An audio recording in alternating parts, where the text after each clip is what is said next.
bendiciendo el dulce nombre del Señor. Pero yo estaba pensando, hermano, en el momento que Dios me alcanzó. ¿Sabe? Y a veces pensamos que es difícil que Dios restaure algo. No fue casualidad que por allá por 1999, que muchos de aquí no habían nacido, yo conociera a quien hoy en día es mi hermosa esposa. No era casualidad, porque yo no lo entendía, pero no era casualidad. El Señor tenía un plan a su nombre. Y cuando ella me presenta, resulta que mi suegra es cristiana. Así que cada vez que íbamos donde la suegra me recibía la palabra de Dios. Pero sucedía algo. Yo no escuchaba a Dios. Estaba en mis razonamientos, estaba perdido en mis conocimientos y decía, yo creo que esto no es para mí. Y le decía a mi esposa, tu mamá me está predicando de algo que yo conozco y que probablemente ese ir y venir a la casa de Dios no es para mí, eso es para los ladrones, eso es para los homicidas, yo soy tan bueno. Pero Dios me enseñó a escuchar. ¿Y usted sabe cómo Dios me enseñó a escuchar? Quebrándome en pedazos. Como una vasija que estaba exaltada y la quebró y la convirtió en una vasija de honra para su gloria. Muy fuerte esa parte, Señor. Así que cuando en el momento que yo pensaba que lo sabía todo, hermano, empecé a tomar las decisiones más desastrosas de mi vida. Pero Dios sabía qué hacer, porque Dios sabe siempre qué hacer. Y cuando me encontré en el lugar que había perdido a mi familia y que había perdido la esperanza de poder estar al lado de nuevo de mi esposa y de mis hijos, el Señor empezó a tratar conmigo. Y aún recuerdo como si fuera ayer aquella noche. Usted sabe que Dios me habla mucho desde que mis hijos están pequeños. Dios sabía cómo tomarme y ablandarme el corazón. Y esa noche yo fui a visitar, a ver a mis hijos. Mi esposa y yo no vivíamos juntos. Y cuando voy allá, mi hijo mayor no se quería dormir. Y yo le decía, duérmete. Eran las 11:30 de la noche. Eran las 12 de la noche. Le decía, duérmete. Yo me quería ir para descansar, para trabajar. Él me dijo, papito, no me voy a dormir, porque si me duermo te vas. Y aunque a veces las personas piensan que los hombres somos duros, eso me partió el corazón en dos, hermano. Y yo entendí que tenía que hacer algo, que tenía que tomar una decisión. Mi hijo mayor, cuando tenía como 5 años, estaba en el Buen Pastor y yo todavía seguía medio duro y estaba con una comitiva ahí fuera de la casa. Y cuando estábamos ahí, mi hijo se me acercó enfrente de toda esa gente y me dijo, papá, ¿sabe que los borrachos no van al cielo? Y yo le dije, ¿quién te dijo eso? Mi maestra, está en la Biblia. Yo no le podía decir que no, porque en realidad estaba en la Biblia. Así que Dios empezó a trabajar, hermano. Y le cuento esto porque quiero hablarle esta noche del poder del silencio. Hay cosas que suceden cuando nos quedamos en silencio y empezamos a escuchar la voz de Dios. Somos muy apresurados para hablar. Y mucho se habla del poder de las palabras y de cómo las palabras influyen. Y es verdad, las palabras tienen mucho poder. La Biblia dice en Proverbios 18:21 que la muerte y la vida están en el poder de la lengua y los que la aman comerán de su fruto. Por ejemplo, la Biblia nos enseña en Proverbios 12:18 hay quien habla sin tino como golpe de espada.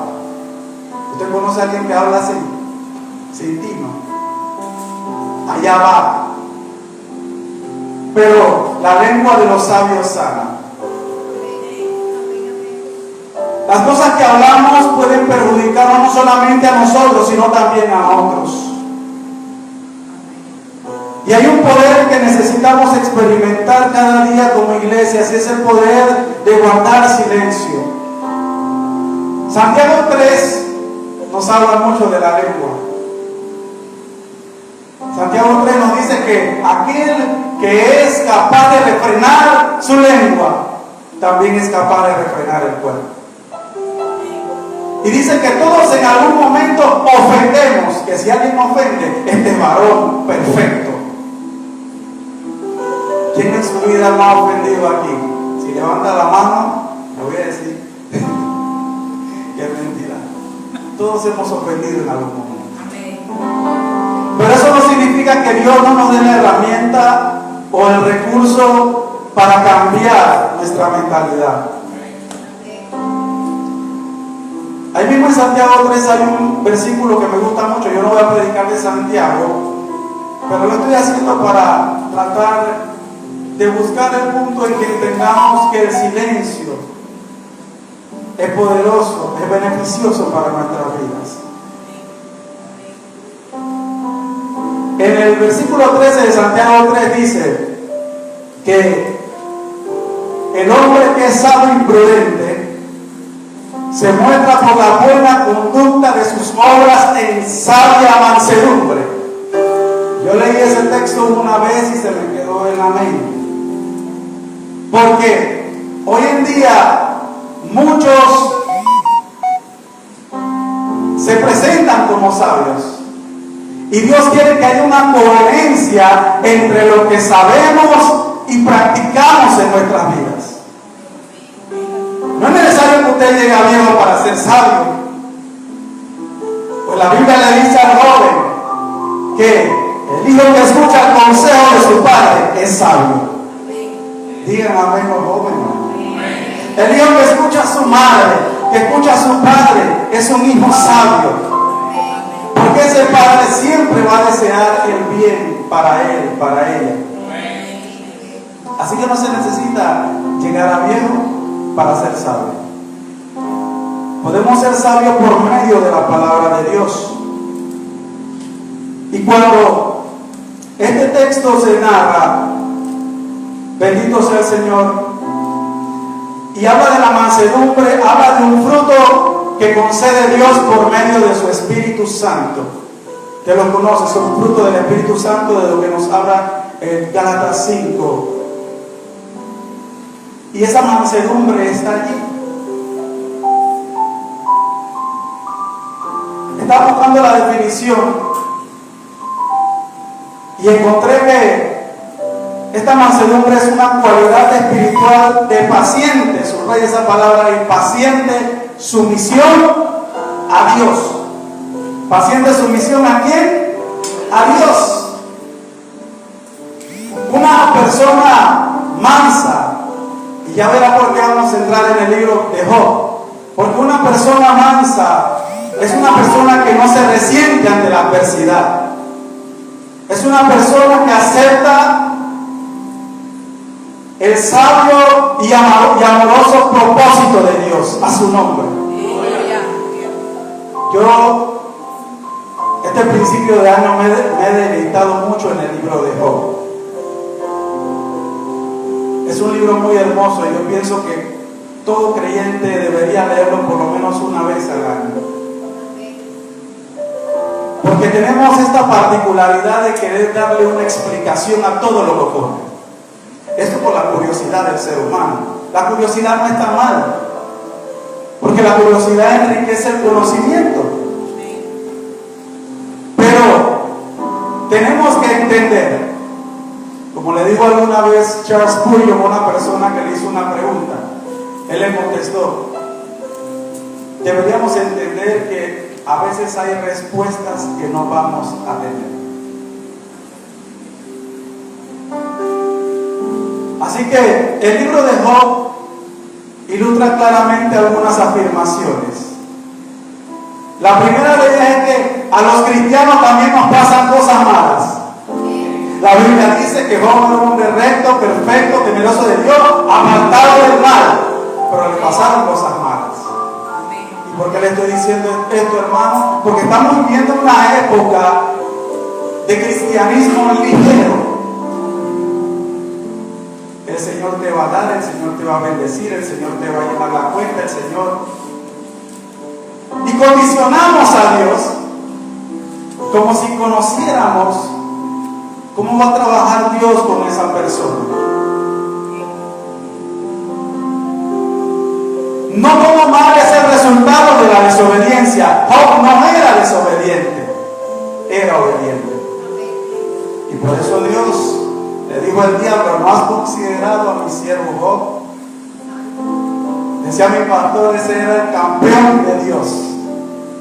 Le presentó a su boxeador. El diablo, esta es otra afirmación, hermano, el diablo no se detiene de hacer el mal. Cuando Dios le pregunta al diablo de dónde viene, le dice de recorrer la tierra. Él no le va a decir mentira a Dios. Él está diciendo: yo vengo de ver a quién le friego la vida. Y por eso es que como iglesia no podemos quedarnos esperando. Aleluya. Mire, allá hay un hermoso cartel que dice: año de la transformación por el poder del Espíritu Santo. Pero usted sabe algo, hermano, para que el Espíritu Santo transforme algo en nuestra vida, dice la Biblia que yo me tengo que despojar de todo peso del pecado que me asedia.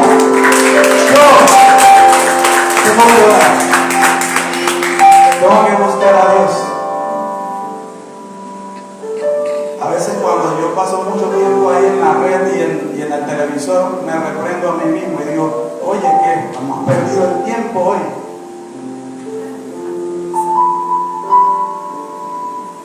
Y también enseño a mis hijos, les digo: no puedes estar todo el día pegado del teléfono. Yo tengo un colega allá en el colegio que una vez dijo una frase que me llamó la atención. Él me dijo: qué triste es que la vida de los jóvenes de hoy es del tamaño de un teléfono. Su mundo es del tamaño de un teléfono. Y yo decía: wow, qué frase más profunda. No la dijo un cristiano, pero es una frase profunda, es cierto, hermano. Ayer cuando íbamos subiendo la loma de la barriada, yo le dije a mi esposa: qué brisa para volar una cometa.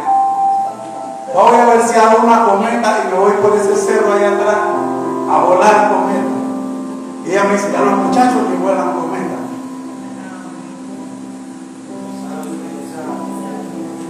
Y dije: la voy a comprar, y después le dije: no, voy a tratar de hacerla mejor. Y voy a ver si mis hijos quieren ir conmigo, porque ya están grandes.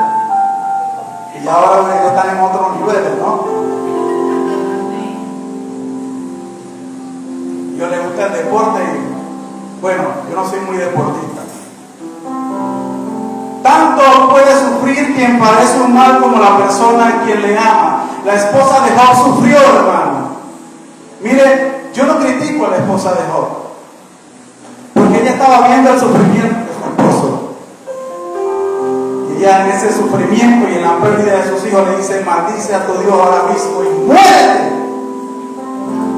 Pero Dios, mire qué bueno es Dios, que Job no le responde como un hombre del mundo, ni la maldice.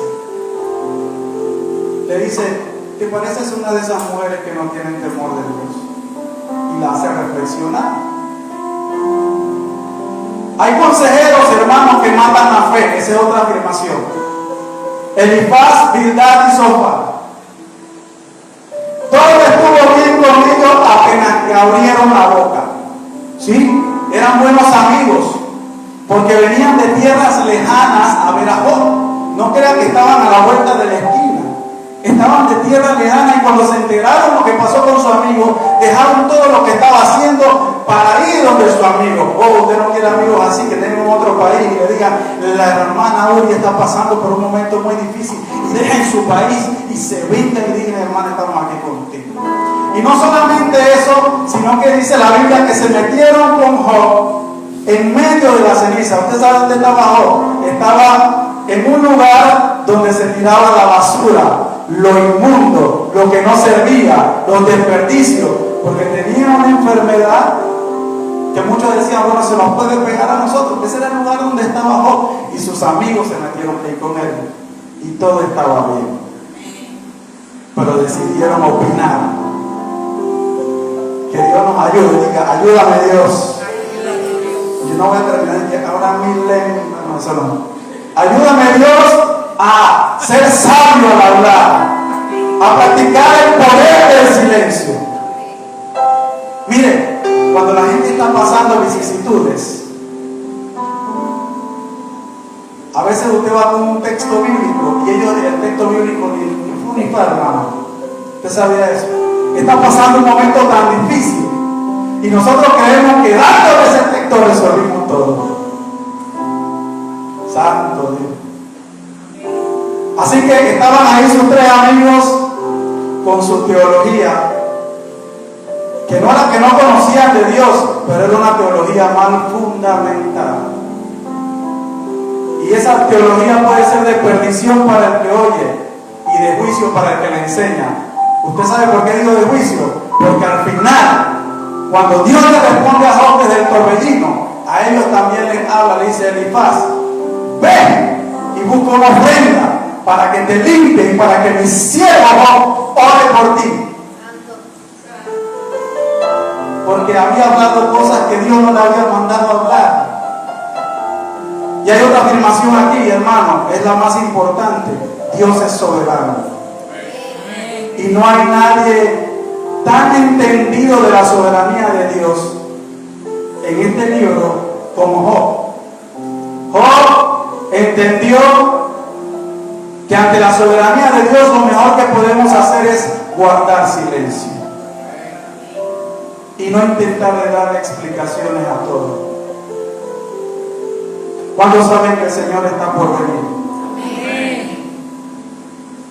Y para que nosotros empezamos a entender a Dios, tenemos que hacer silencio. Él manifestará su poder y nosotros adoraremos a Dios.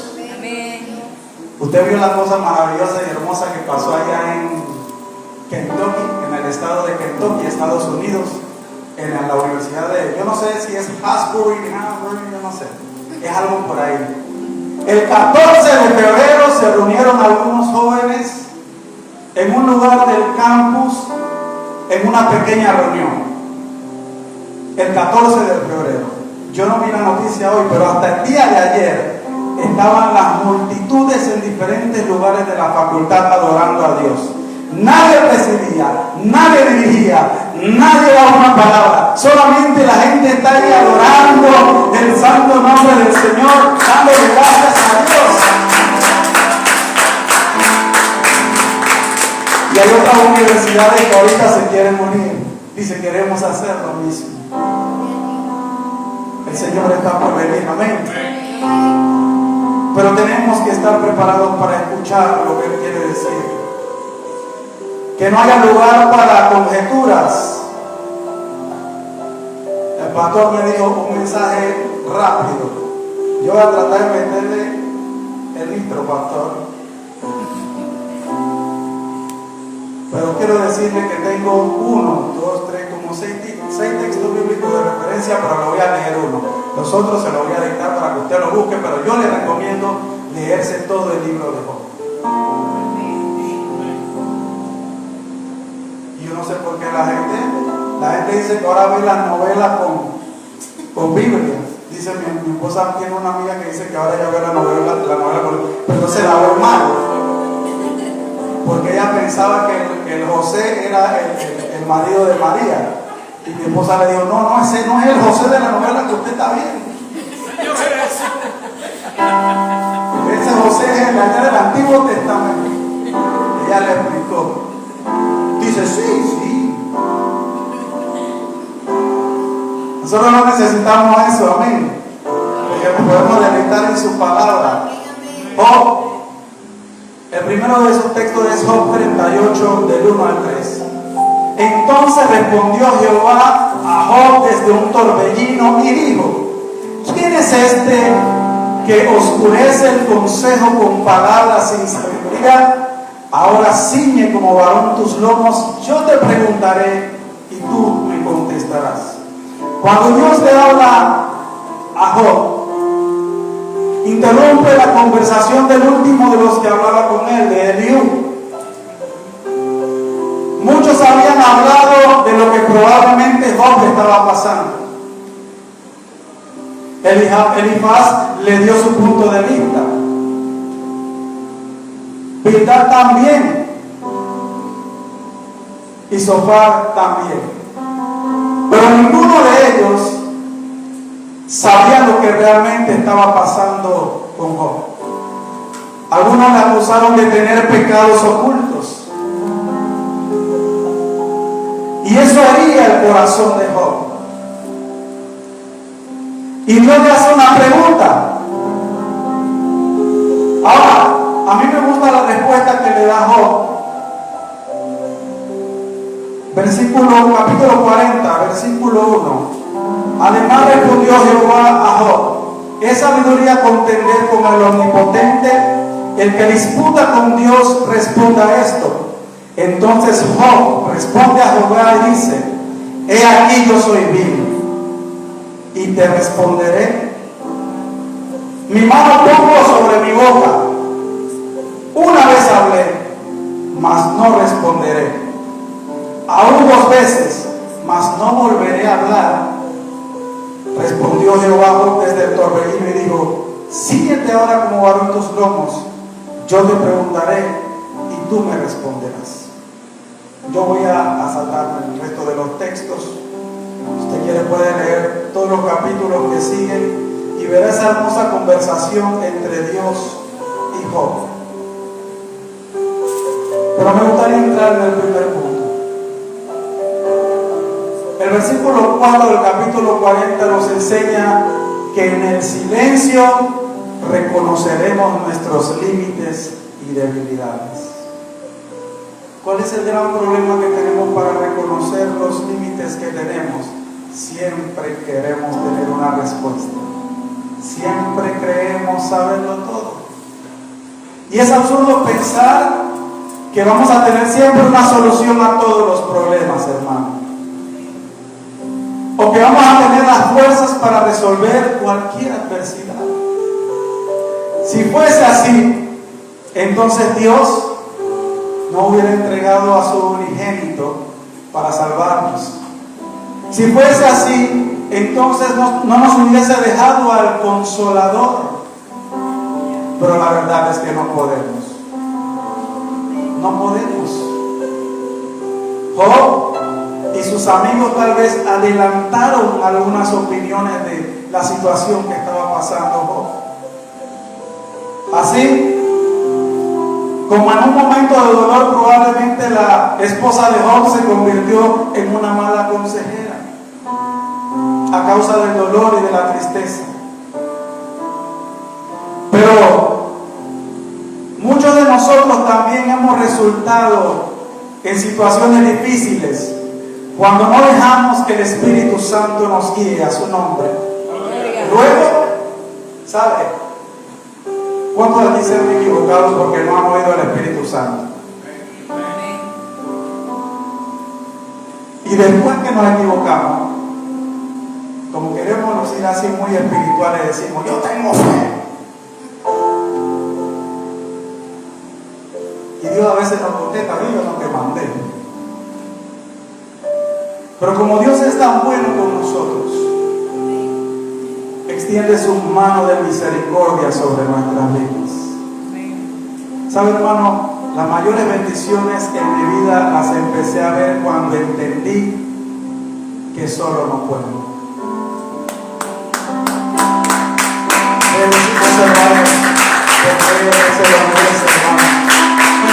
Dios hace posible lo imposible. Así como oración yo le decía a Dios después de ese evento: Señor, yo quiero ser un buen esposo, quiero ser un buen padre, quiero dar ejemplo de ti, Señor. Ya no puedo con mi fuerza. Yo lloraba, hermano. Hermana, si su esposo aún no se ha convertido al Señor, créame que hay esperanza en Cristo. Porque cuando el don de la salvación llega, Él quebranta y no pide permiso. Él toca el corazón sin preguntarle. Así que yo recuerdo ese día como si fuera ayer. Yo lloré como un niño hasta enfrente de mi suegra. Solamente puedo decir lo siento, yo tuve la culpa, ya no quiero hacerlo más. Y Dios hizo lo que tenía que hacer. Y muchas veces en nuestra vida vamos a necesitar escuchar lo que Dios quiere decir. En octubre del 2008 fuimos todos juntos a la iglesia. Ya yo había aceptado a Cristo en mi corazón. Lo había hecho de manera muy personal, no estaba ni en el templo, simplemente me arrodillé en mi casa y dije, Señor, ya no puedo vivir más así. Ya me habían enseñado cómo orar, así que yo lo hice. Dije, Señor, entra en mi vida, perdóname, límpiame mis pecados. Y aquel 2008, que me acuerdo que todavía mis hijos estaban de brazos, uno cargado, el otro así de mi mano, pasamos al altar y entregamos nuestra vida en familia al Señor. Yo siempre le cuento a los hermanos que para ese tiempo inclusive había perdido mi empleo. Y faltaba noviembre, diciembre, venía diciembre. Yo era uno de esos que en diciembre quería tener a mi mesa de aquí hasta allá lleno de cosas. Yo era uno de esos. Yo me vivía cocinando y de todo, hermano. Y me acuerdo que cuando venía esa Navidad no tenía pero que ni un real partido por la mitad. Pero ¿sabe algo? Yo era el hombre más gozoso ese día. Porque sabía que ahora tenía algo que antes no tenía. Y no lo iba a soltar. Dios lo cambia todo, hermano. A veces un poquito de sufrimiento es necesario para que escuchemos. Es por ello que la oración constante y la meditación de la palabra es importante en nuestra vida, hermano, para guardar silencio y oír a Dios. Meditación. Usted puede meditar todo el día en su palabra. Usted puede leer ese texto bíblico en la mañana, sentarse en ese bus, sentarse en ese carro y pensar en el texto, y pensar en el texto, y meditar en la palabra de Dios. Eso no le da lugar a pensamientos ociosos ni a malas decisiones. Usted no necesita ser el más teólogo del Panamá. Solamente necesita abrir con convicción su palabra cada día, leer la palabra de Dios y deleitarse en su palabra. Y meditar en ella de día y de noche. De día y de noche. Y dormirse meditando en su palabra. Y Dios hará. Jehová se glorifica en nosotros cuando guardamos silencio ante sus juicios. Capítulo 4, versículo 8. Ya voy, pastor. Usted sabe cuando los pastores se ponen adelante.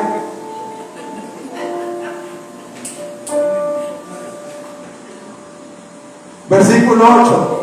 ¿Invalidarás tú también mi juicio? Le pregunta Dios ahora. ¿Me condenarás a mí para justificarte tú? ¿Tienes tú un brazo como el de Dios? ¿Y truenas con voz como la suya? Y mire lo que dice el versículo 10. Este versículo está hermoso, hermano. Dice: adórnate ahora de su majestad y de alteza, y vístete de honra y de hermosura. Es que cuando nosotros guardamos silencio, hermano, Dios se glorifica en nosotros. Y Dios quiere hacer cosas en nosotros, pero a veces nosotros hablamos mucho. La Biblia nos enseña que los juicios de Dios en el Salmo 19 son todos justos. Dios no se equivoca en nada. Todo lo que Dios permite en nuestra vida es para glorificarse en ella. Y la Biblia dice que a los que amamos a Dios todas las cosas nos ayudan a bien. Amén. Lo que conforme a su propósito hemos sido llamados. Amén. Hermano, yo no sé qué situación usted puede estar pasando, qué dificultad, todos las tenemos. Pero en el silencio Dios te va a dar la respuesta. Amén. Yo lo creo, hermano. En el silencio Dios te va a dar la respuesta. Dios siempre responde. En el versículo 11 y 12 encontramos entonces que el silencio es un poder, hermano, que destruye la altivez y la soberbia que pueda haber en nosotros. Hay preguntas en este mundo que nunca tendrán respuestas, aunque el hombre se afane por buscarlas. Si tuvieran los científicos aquí me caen, porque ellos quieren tener la respuesta de todo. No lo sabemos todo. Y una vida nuestra, hermano, no alcanza para conocer la inmensidad del Dios en el que creemos. Pero sí podemos hacer lo posible por conocerle y relacionarnos con Él. ¿Sabe? Yo escuché hace, creo que como unos meses atrás, un año, un predicador que decía: yo no sé por qué los predicadores a veces nos estresamos tanto y nos preocupamos tanto por el rema y el mensaje. Mire, lo que la gente necesita es conocer a Dios. Si usted desglosa el carácter de Dios cada día de su vida y predica de Dios, de su voluntad, de sus atributos, de lo que Él quiere para nosotros, usted necesitará páginas para los mensajes, porque nunca podremos conocer a cabalidad la inmensidad del Dios en el que creemos. Yo no sé usted, hermano, pero a mí Dios me sorprende cada día. Dios me asombra cada día. Usted sabe cómo Dios quiere destruir la vida de los jóvenes, y más que todos los jóvenes, quiere quitarles, decía un predicador por ahí, apologista famoso, quiere quitarles el sentido del asombro. Usted no sabía eso. Lo que pasa es que eso sucede cuando la luz blanca entra hacia el prisma y se parten los diferentes haces de luz que conocemos como el arcoíris. Y la luz infrarroja no. Hace unos días atrás yo veía un arcoíris así y usted sabe, me golpeó esa palabra de Dios, me golpeó cuando vi el arcoíris y me acordé de Dios. Digo, oh, qué hermoso. Y le tomé una foto y puso un pensamiento ahí. Y por ahí me escribió un escéptico de una vez y que, ve si me buscas la olla de oro que está al final del arcoíris. Y él pensaba que yo iba a discutir. ¿Usted sabe que yo le mandé? En los postreros días habrán burladores y dirán: ¿cuándo será el día del advenimiento y de la venida de su Dios? Si las cosas permanecen como desde el principio. Yo le dije, yo estaba preparado para gente como tú, que se burle de mí. Ya no me escribió. No podemos perder el sentido del asombro por la gente simple. Porque cuando perdemos el sentido del asombro, perdemos ese amor que nos hace ver las cosas maravillosas que Dios hace. El silencio es el poder que destruye la altivez. La mejor respuesta, hermano, para el impío es el silencio. La Biblia lo dice, que aún el necio le he contado como sabio cuando calla. Siempre vendrá gente que crea que tenga la solución correcta para usted. Mire, hermano, yo no sé cómo la gente paga $50 para ver un motivador. 50, 60, $80. Y una persona que se sube a una tarima y le dice: tú eres vencedor, tú no sé qué, tú. Pero sí me está diciendo todas las cosas que yo sé. Pero es que hay tanta semántica y tanta capacidad de expresión que vaya, los tipos son motivadores de verdad.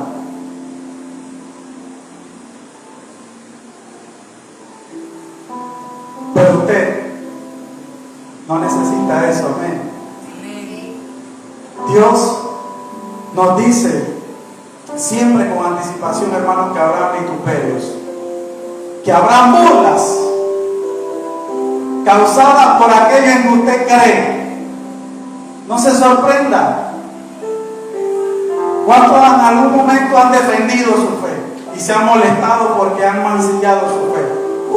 Yo lo hice muchas veces, y más cuando estaba nuevo en las cosas del Señor. Me hervía la sangre. Y que la gente tiene unas cosas para hacer sentir mal a uno. Una vez una persona me dijo: quien te ve ahora, y que santito, si yo sé de dónde tú vienes. Y Dios me dio sabiduría para contestar, porque no la tenía. Quería responder a la Edgar, pero respondí a la Cristo. Dije: es verdad, ese era yo, pero ya yo no soy el mismo. Yo soy nueva criatura. Ahora, ¿qué vas a hacer tú para ser nueva criatura?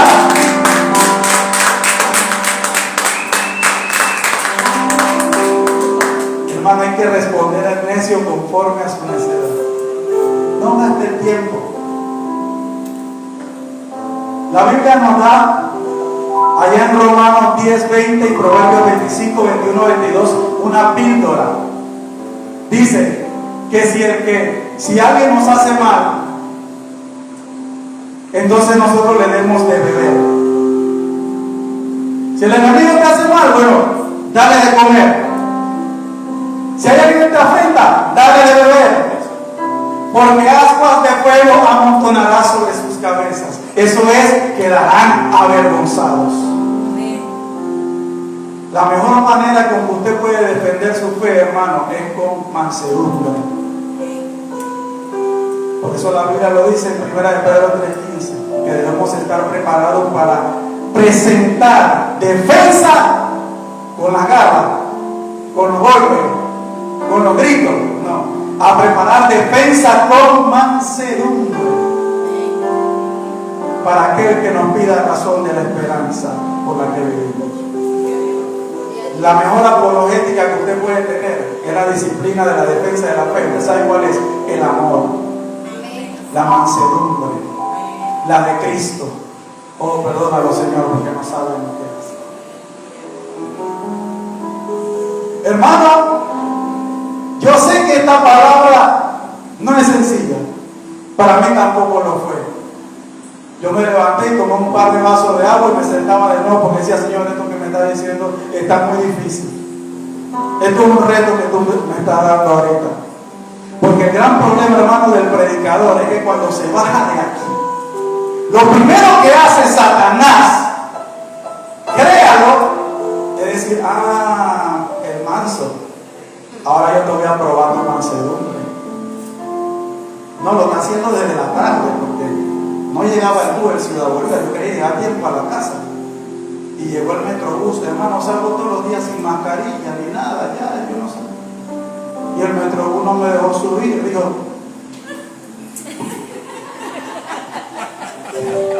y me dejó molestar. Y mansedumbre. Taxi. Ya. Créalo, hermano. Gran problema de predicar. El silencio. Este es el último punto, hermano. El pastor movió el pie. Esos son indicativos. El silencio es el poder que nos permite ver a Dios con claridad. Job 42:5. Job pudo decir después de aquella dificultad: de oídas te había oído, mas ahora mis ojos te ven. ¿Usted sabe lo que nos enseña el libro de Santiago? En el capítulo 1, hermanos míos, deben estar contentos cuando se hallan en diversas pruebas, tenerlo por sumo gozo, sabiendo que la prueba de vuestra fe produce paciencia. Mantenga la paciencia su obra perfecta, para que sean perfectos y cabales, sin que falte cosa alguna. Pero si alguno está falto de sabiduría, ¿para qué la sabiduría? Pues para pasar la prueba, hermano. Pídasela a Dios, el cual da abundantemente y sin reproche. Gloria sea al Señor. El silencio, hermano, nos va a permitir ver a Dios con claridad. Ahora nadie le podía echar cuento a Job, porque ahora Job conocía a Dios como el Todopoderoso, como el Shaddai. Ahora él lo conocía como el Sidkenu, como el Dios de justicia. No porque se lo contaron, sino porque él lo experimentó. Ahora él podía conocerlo como el Rafa, como su sanador. No porque alguien se lo dijo, sino porque Dios lo sanó. Él podía conocerlo como su proveedor, porque Dios le restituyó todo multiplicado. Él podía conocerlo como Nisi, como su estandarte, como su bandera, porque Dios fue adelante de él y le mostró a sus enemigos que él estaba con Job. ¿Usted quiere conocer a Dios así? Está difícil, ¿verdad? Está difícil. Porque hay que guardar silencio y creerle a Dios en medio de lo que está haciendo. Pero tenemos un Dios bueno. Termino con esto. Conclusión. Dice la palabra conclusión expresamente, pastor. Hace unos días le compartí a Jesús. Usted sabe, a mí me alegra cuando hay jóvenes que quieren aprender. Yo me emociono porque yo todos los días veo jóvenes que no quieren aprender. Y usted como educador se puede a veces hasta desmotivar un poquito porque usted me emocionaba preparar la clase y no sé qué, y se desvive y se queda hasta tarde haciendo el PowerPoint y dice, la voy a botar. Cuando llegan esa gente, son asesinos de la motivación, hermano. Usted sabe que yo leí por ahí un libro de un pastor que se llama José Saucedo, y él habla de liderazgo competente y dice que en un grupo siempre hay motivadores, gente motivada, gente desmotivada y asesinos de la motivación. Bueno, a veces la mayoría de los estudiantes del salón son asesinos de la motivación. Y ellos se ríen de mí porque yo les digo, me voy, este salón, me voy. Dicen, profe, ¿por qué se va? Porque ustedes me van a contagiar su negatividad, me voy. Así que cuando yo veo que un joven quiere aprender de manera, así que le recomendaba un podcast. Si usted no sabe qué es un podcast, pregúntele a los jóvenes que ellos saben todo eso. Se llama Sabiduría para el Corazón. Y lo encontré pues buscando un estudio de Job. Está hermoso, hermano. Hermosísimo. En el estudio 10, por allá 11, que se llama Escapando del calabozo del gigante desesperación. Él se basa en el libro del progreso del peregrino.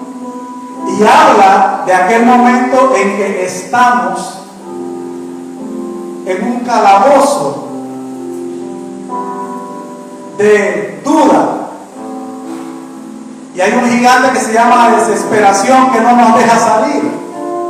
Y dice que en ese lugar el peregrino se acordó que tenía una llave que le había sido dada, que se llamaba promesa.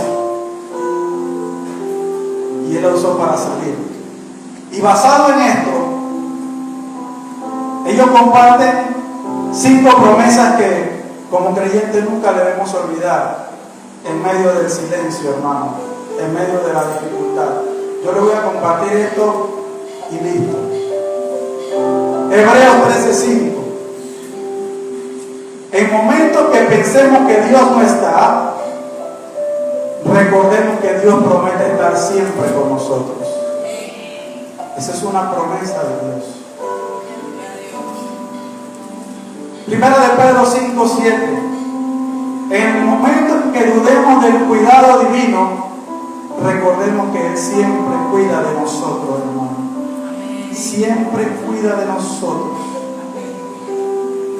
Él nunca nos deja, hermano. La pandemia fue difícil. pero yo experimenté el cuidado de Dios en medio de la pandemia. Yo estaba preocupado y yo decía, ahora, ¿aquí hacia dónde? Las escuelas estaban en un grave problema porque las matrículas bajaron y los que estaban no podían pagar. La mayoría de los profesores estaban a media máquina, o sea, a medio salario y a veces hasta un cuarto de salario. Y si usted le resta el seguro social y el seguro educativo,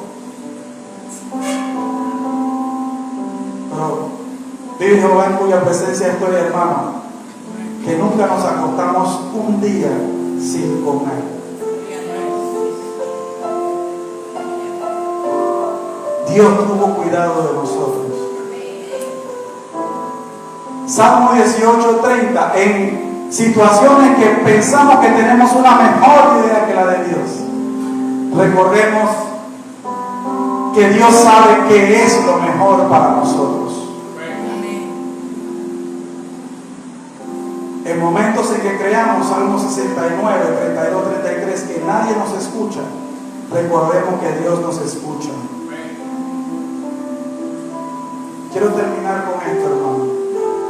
Vamos a Romanos 8, es el último texto que voy a compartir.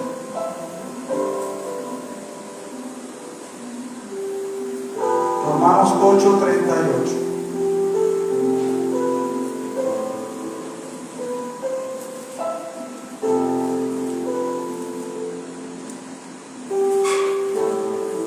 O tal vez sentía que nadie lo entendía. Tal vez empezó hasta a dudar del amor de Dios. No podemos saberlo. Pero Romanos 8:38 nos dice algo, hermano. Porque sabes, es muy sencillo en el momento de la enfermedad, de la dificultad, de la espera, del silencio, creer que alguien nos ama.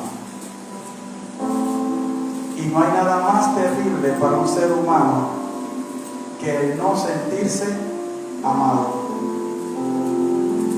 Pero Romanos 8:38 dice, por lo cual estoy cierto que ni la muerte, ni la vida, ni ángeles, ni principados, ni potestades, ni lo presente, ni lo porvenir, ni lo alto ni lo bajo, ni ninguna criatura nos podrá apartar del amor de Dios, que es en Cristo Jesús, Señor nuestro.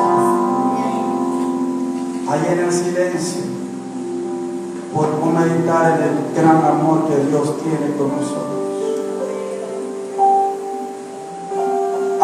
¿Te has puesto a pensar dónde estarías hoy si no fuera por el amor de Dios? Si hay alguna persona en este lugar que aún no ha percibido ese amor de Dios en su corazón, quiero invitarte a que hagas una oración allí mismo en el lugar donde estás. Aún recuerdo como si fuera ayer ese día que Dios tocó mi vida. No estaba en un culto, no estaba en una campaña, estaba en un autobús. Y leí un texto bíblico que decía, he aquí yo estoy a la puerta y llamo. Si alguno oye mi voz y abre la puerta, entraré a él, cenaré con él y él conmigo. Y el Espíritu Santo de Dios me quebró por dentro. Y Él ha estado conmigo desde ese momento, ha cumplido su palabra, nunca me ha dejado solo.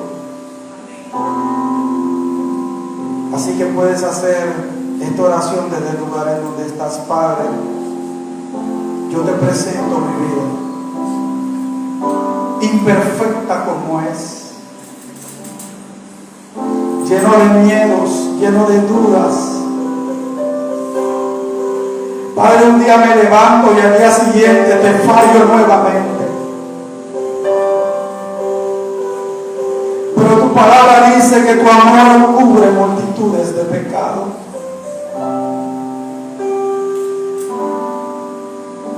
Hoy deseo entregarte mi vida. Hoy deseo entregártela toda, Dios. Limpia mi corazón. Aclara mis caminos, Señor, y guíame por la senda correcta. Padre, ayúdame, Señor, a vencer la tentación. Y cúbreme con tu amor desde hoy y para siempre. ¿Qué tal si nos ponemos de pie, iglesia, y adoramos a Dios? Y le damos gracias. Porque Él no nos ha dejado, no nos ha desamparado.